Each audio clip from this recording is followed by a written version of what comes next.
Hey there, ladies and gentlemen, Travis Bowman here. Let's go over how I set up my retro video game consoles to either capture footage or do a live stream. Now, I've done a larger video about this setup. It's my retro video game room tour. You're more than welcome to check that out if you want to learn more about this, but let's really talk about how everything is connected and how I get it to my computer to either capture the footage or do a live stream. These are all my consoles right here, and the majority of them, I'd say about 90% of these, are connected via RGB SCART, which is a European connection that we never got in the United States. But this allows you to obtain the highest video quality for analog video game consoles. So this is my RGB SCART automatic switcher that I got from AliExpress for really not that much money. But you can see there's a lot going on there. I've got 10 consoles connected to it, and I've got 3 outputs, but I'm only using 2. Now, these are the outputs right here, and everything that you see behind it, that's every console that I have hooked up. The other output that you're not seeing is over here on the right side, and it's actually a component output, YPB-PR, and I'm not using that one, actually.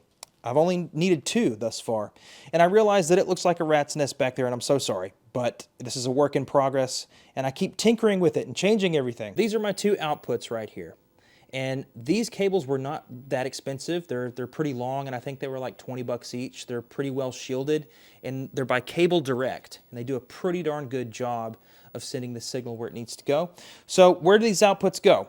One of them goes to the PVM right here, and it looks really good on the PVM, but it also looks very, very good on my OLED television over here. The second output doesn't go directly to the TV because my TV does not have a SCART input.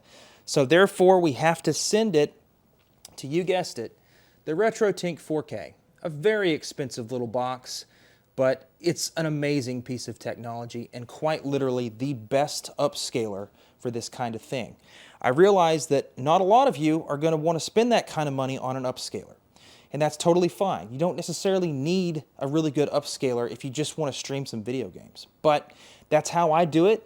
There's a couple of different alternatives if you want a decent upscaler, most of which are going to be sold by Mike Chi from Retrotink. I highly encourage you to check out some of the links in the description if you want to learn more about upscalers for your retro video game systems. Let's talk about how I get this signal to my computer. So all the consoles are connected via SCART, and I've got some component consoles connected as well as some HDMI ones too.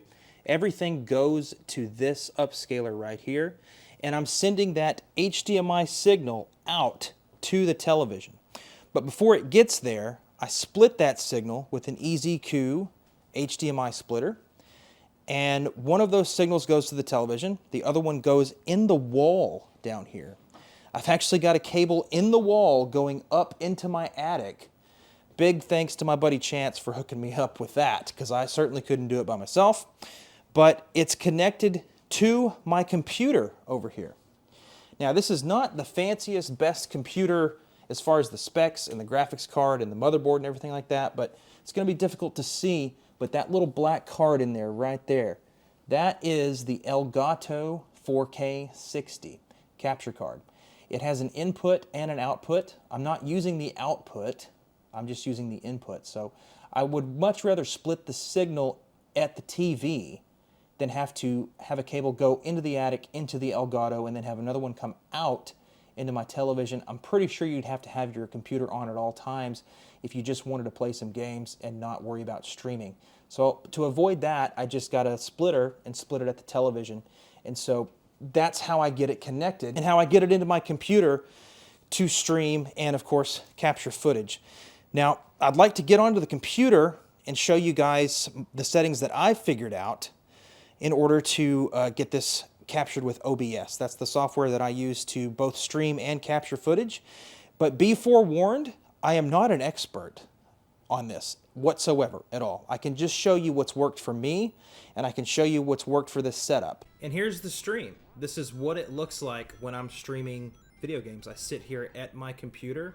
This is exactly what I'm seeing right now, what you're seeing. I can play games at my computer, or I can turn over here, and that's where the television is. Over that way, I'll turn this camera so you can see that. That's where the TV is, way over there. I've got the light here in the way to illuminate my face just a little bit there. but this is how it all comes together. Now, I'm streaming in OBS, and you can see right here, it's probably a little dark, the game is, the Sonic 2 right here. So I've got the remote for the Retrotink 4K. What I've done is I've added scan lines into this game. And when you stream, you probably don't want to do that just because it just doesn't work out so well. It doesn't display as properly as you might think it would.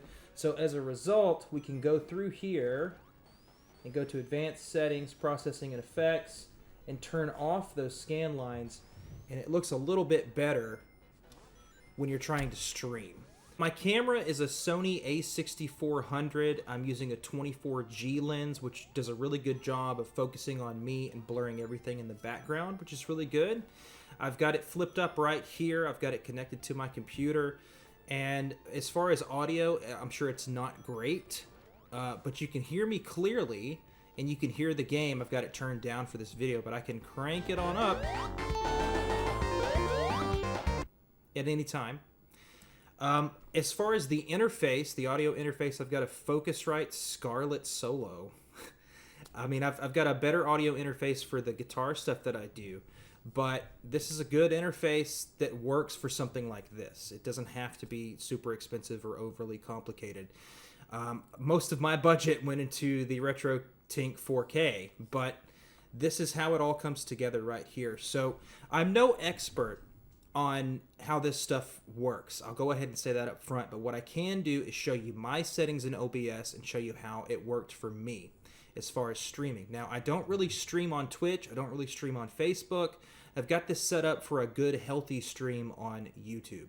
So take that information with a grain of salt. Everything that you see here, this works for me, but everybody's setup is different, and every component in here is going to be different for you as well, as far as your upscaler, if you have one, and how you're sending this signal to your capture card, what capture card you have, and how you're choosing to make that work. So go ahead and show you my settings in OBS so you can see exactly what's going on. All right, so let's jump into the settings right here, and let's go to stream.